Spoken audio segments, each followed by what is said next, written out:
में आगे बढ़ते हैं, आपको जानकारी दे दें कि बीजेपी विधायक टी राजा की मांग, उन्होंने मांग की है सीएम देवेंद्र फडणवीस से कि ये छत्रपति शिवाजी महाराज की जमीन है, औरंगजेब की जमीन नहीं है। वो ये कह रहे हैं।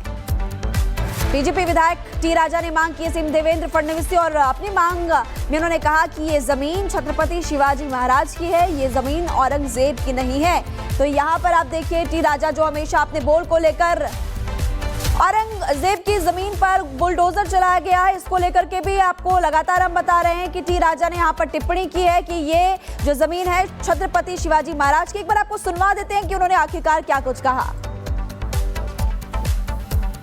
आ गया है, महाराष्ट्र का ही नहीं भारत के हिंदू की डिमांड है, उस औरंगजेब की खबर पर बुलडोजर जल्द से जल्द चढ़ाए। औरंगजेब का नाम और निशान महाराष्ट्र की पवित्र धरती से मिटाए। आज भी उसकी खबर वहां पर बनी हुई है, उस गद्दार की खबर वहां पर बनी हुई है। आज भी औरंगजेब के नाम के कईयों बोर्ड यहां वहां पर मैं देखता हूं। जब संभाजी नगर एयरपोर्ट से मैं उतरता हूं तो वहां पर भी एक बड़ा नाम दिखता है, औरंगाबाद एयरपोर्ट में आपका स्वागत है। जब नाम बदला गया तो फिर भी ये नाम क्यों, मैं पूछना चाहता हूं। और एक और बड़ी खबर आपको बता दें, दरअसल भारत और रूस के बीच मुलाकात हुई है। दोनों ही देशों के विदेश मंत्रियों की मुलाकात हुई है, जिसमें यूक्रेन को लेकर चर्चा हुई है। दक्षिण अफ्रीका में G20 की बैठक, जिसमें रूस और भारत की मुलाकात, दोनों देशों के विदेश मंत्रियों की मुलाकात हुई है। यूक्रेन को लेकर चर्चा हुई है। तस्वीर भी हम आपको दिखा रहे हैं। देखिए तस्वीर में एस जयशंकर भी आपको दिखाई दे रहे हैं। सर्गेई लावरोव से मिले हैं एस जयशंकर। रूस और भारत की मुलाकात बेहद अहम, क्योंकि यूक्रेन संघर्ष से संबंधित चर्चा दोनों विदेश मंत्रियों ने की है। मुलाकात के बाद एस जयशंकर, विदेश मंत्री एस जयशंकर ने पोस्ट किया है और पोस्ट कर ये तस्वीर भी उन्होंने साझा की। तो दक्षिण अफ्रीका में G20 की बैठक, जिसमें दोनों देशों के बीच मुलाकात हुई है और देखिए इस मुलाकात के कई अहम मायने निकाले जा रहे हैं, क्योंकि यूक्रेन संघर्ष से संबंधित चर्चा दोनों देशों के बीच में हुई है, दोनों देशों के विदेश मंत्रियों के बीच में हुई है और एक ऐसे वक्त पर हुई है जब इससे पहले आपको याद होगा बीते दिनों प्रधानमंत्री नरेंद्र मोदी अमेरिका गए थे, जहां पर अमेरिका के राष्ट्रपति से भी जब उनकी मुलाकात हुई थी तो चर्चा हुई थी रूस और यूक्रेन के युद्ध को लेकर और इंटरवीन जिस तरीके से बाइडेन लगातार कर रहे हैं, उसके बाद लगातार रूस और यूक्रेन को लेकर जो चर्चा है वो पूरी दुनिया में और तेज होती जा रही है। इजराइल में जारी युद्ध के बीच देखिए वेस्ट बैंक से भी तस्वीरें सामने आई है, जहां पर लगातार जो सेना है वो अलर्ट मोड पर नजर आ रही है। वो तस्वीरें भी हम आपको दिखाएंगे, क्योंकि लगातार आपको जानकारी दे रहे हैं किस तरह से धमाके हो रहे हैं। और ये इस वक्त एक और तस्वीर आप दिखा रहे हैं, वेस्ट बैंक के इलाकों में भी इजरायली सेना की कार्रवाई लगातार जारी। और इसी बीच इजरायली सेना ने एक आतंकी के घर को ध्वस्त करने का वीडियो भी जारी किया है। आतंकवादी का नाम अमर ओदेह बताया जा रहा है, जिसने बीते 4 अगस्त को होलोन शहर में चाकू से हमला करके एक व्यक्ति की हत्या कर दी थी। इस हमले में 2 अन्य लोग घायल भी हो गए थे। अब इजराइल ने इस धमाकेदार यहाँ पर बदला लिया, इस हमले का धमाकेदार बदला लिया।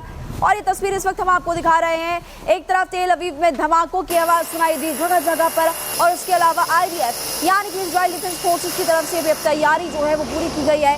इजराइल की तरफ से धमाकेदार बदला यहाँ पर लिया गया है। मोनिका, बिल्कुल ये तस्वीरें हम आपको लगातार दिखा रहे हैं। ये देखिए किस तरीके से यहाँ पर धमाका हुआ है और जोरदार धमाके की आवाज आती है। उसके बाद देखिए ये विस्फोट कितना भीषण, धमाका इतना जोरदार, इजराइल एक बार फिर से धमाके से दहला है।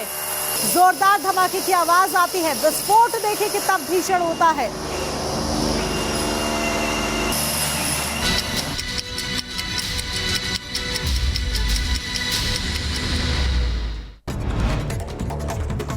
और चलिए अब 2 मिनट भारत का रुख करते हैं। दिल्ली कैबिनेट की पहली बैठक में 2 प्रस्ताव पास हुए हैं। दिल्ली में आयुष्मान योजना लागू होगी, वहीं CAG की 14 रिपोर्ट पेंडिंग है, जिसे पहले हाउस में रखा जाएगा। दिल्ली की नई CM रेखा गुप्ता ने पद की शपथ लेने के बाद यमुना नदी के वासुदेव घाट पर वो पहुंची। इस दौरान रेखा गुप्ता ने यमुना जी की आरती भी की। संभल हिंसा मामले में SIT ने कोर्ट में दाखिल की है चार्जशीट। करीब 3000 पन्नों की चार्जशीट दाखिल की। संभल हिंसा में आरोपियों के खिलाफ चार्जशीट दाखिल हुई है।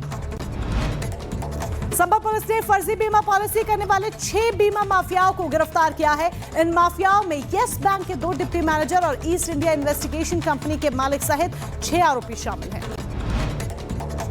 मणिपुर के राज्यपाल ने लूटे गए हथियारों को लौटाने की अपील की है, साथ ही भरोसा दिलाया है कि हथियार लौटाने वाले लोगों के खिलाफ कोई कार्रवाई नहीं की जाएगी। एटा में तेज रफ्तार बस मिठाई की दुकान में जाके घुसी, हादसे में बुजुर्ग महिला घायल हो गई। बस चालक हुआ मौके से फरार। मौके पर पहुंची पुलिस ने घायल को अस्पताल में करवाया भर्ती। मुंबई के संत निरंकारी मार्ग पर लगी आग, मौके पर पहुंची फायर ब्रिगेड की टीम ने आग पर कड़ी मशक्कत के बाद पाया काबू। रायबरेली दौरे पर पहुंचे सांसद राहुल गांधी, महाकुंभ में जाने के सवाल पर किया किनारा, नमस्कार कर आगे बढ़ गए राहुल गांधी। मऊ में बुनकरों ने नगरपालिका का घेराव कर प्रदर्शन किया है। बुनकरों ने नगरपालिका के अधिकारी को ज्ञापन दिया, स्वकर प्रणाली टैक्स को हटाने की मांग की है। महोबा में मधुमक्खियों के हमले में 6 लोग घायल हो गए हैं। घायलों को इलाज के लिए स्वास्थ्य केंद्रों में भर्ती करवाया गया। हवन से उठे धुएं के बाद किया मधुमक्खियों ने। तेल अवीव में धमाका हुआ है। आपको जानकारी दे दें कि इजराइल से एक बहुत बड़ी खबर इस वक्त मिल रही है। तेल अवीव में धमाकों की साजिश, कई लोकल बसों में धमाके की खबर मिल रही है। कुछ जिंदा बम भी बरामद यहाँ पर किए गए हैं।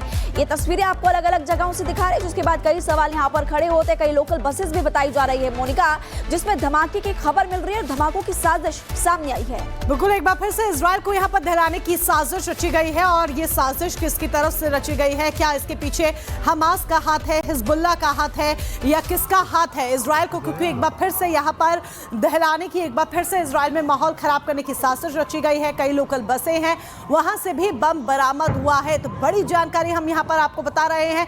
कई लोकल बसों में धमाके की खबर भी निकलकर सामने आई है।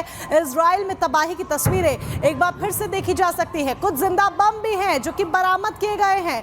तो इसकी वजह से लोगों में एक बार फिर से डर का माहौल देखा जा रहा है। कुछ खाली बसें थी, वहां पर भी बताया जा रहा है कि बम रखे हुए थे।